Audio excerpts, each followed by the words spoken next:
Hey, good morning.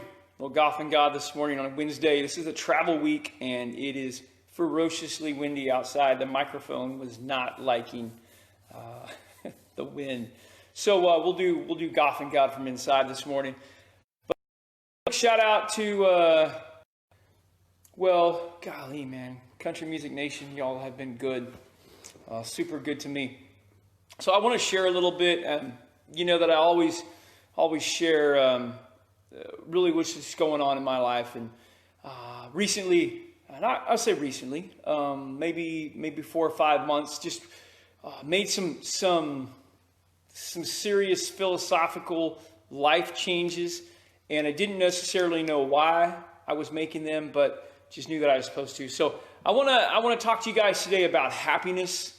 And if you are at a place in your life where you're either not happy with yourself or you are not happy where you are at in life, what I'm going to talk about today is something that you can benefit from, because I definitely have and I was benefiting from them. So let me start with this. In 2013, Forbes magazine did a study, and they released a study, and they showed that the happiest people in business and the happiest people in life were those who had the highest level of self-control.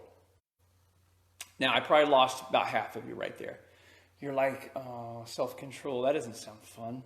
But when they looked at this, they looked at the people and they found, so when I hear the word discipline, this is the initial turnoff. You know, like we all think about going to the principal's office or discipline, being spanked by our parents. And solely that's because we were used knowledge and the wisdom to know what we were doing.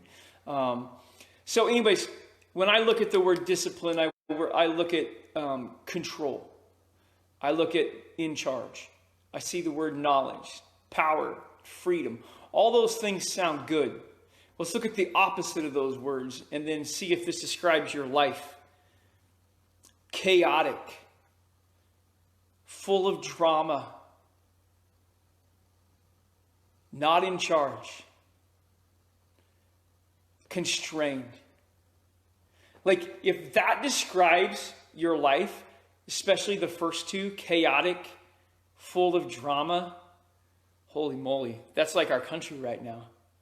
And so anyways, I want to talk to you about this. Like this study really intrigued me, that almost to the point where you could say the key to happiness was self-control and discipline. And I'm like, oh man, like it just feels like it has a negative connotation. Like right away, self-control, discipline makes me think I'm losing something instead of gaining something. So let's go through this a little bit today. I want to share 3 verses with you. Hebrews 12:11 says that discipline yields the fruit of peace. That sounds pretty good. To just have a peaceful, easygoing day. That was what the study found. The study found that people that had great self-control and discipline were less affected by conflict.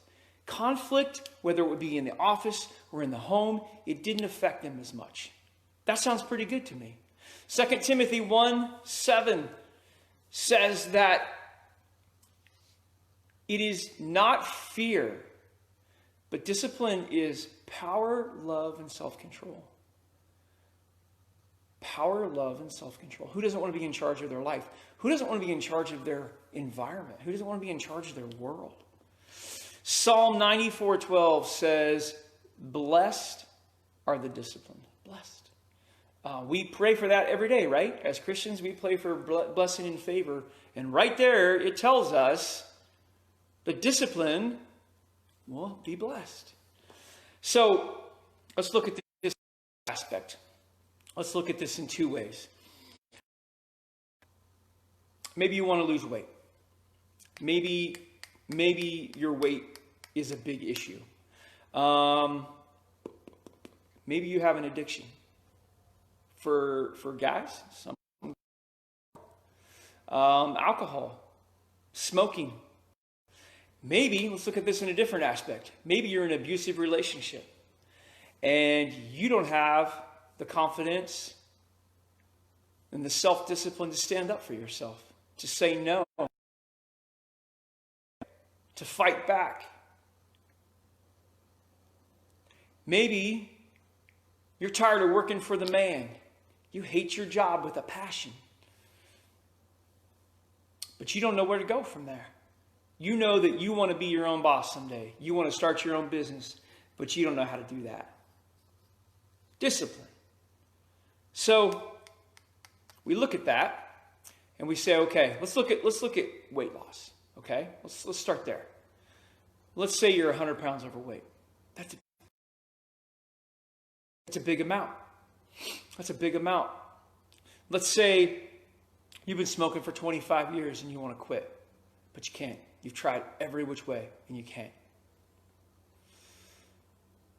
Let's say your husband comes home from work every night and takes his aggression out on you and your kids.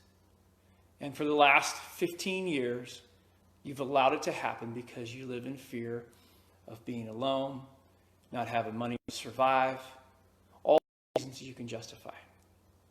Those are all big things, and a lot of people can't walk away from them. The smoking, the alcohol, the weight loss. So I'm going to challenge you to do this.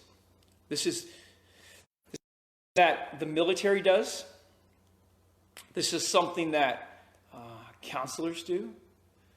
You have to build your psyche, your self-esteem, your self-confidence, and you do that by building your discipline. So something big like smoking, like weight loss, like walking away from it, you've got to start small. How do you do that? Give me an example, Jake. What's starting small? For the next 30 days, I want you to do 2 things every day for the first day, for the first month. Now, I don't care what those things are, but they need to be small. For me, just this past month, is making my bed every morning. I've never made my bed every morning.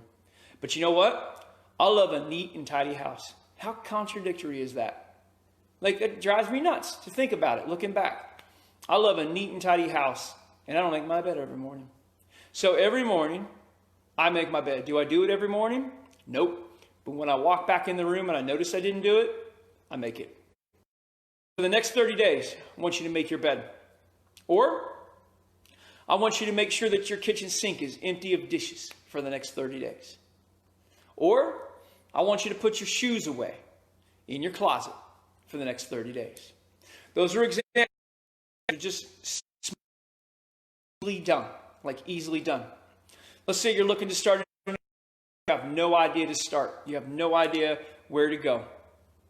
I want you to read 1 chapter every day from a book about starting and building a business. 1 chapter every day for the next 30 days. I want you to listen to 10 minutes of a podcast about building businesses, starting businesses every day. You miss a day? So what? Start again. Do it again. 30 days. I want you to take 2 small things that you know you can do. You know you can do them. And then the next 30 days, make it bigger. Make it bigger.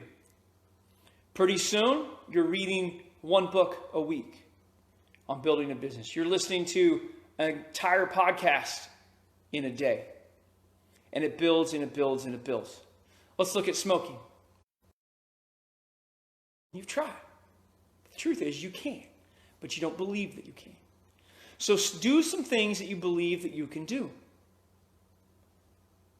Make your bed every morning for 30 days. Straight from the military book, right there.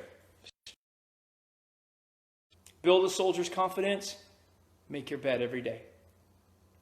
Empty your sink of dishes every day.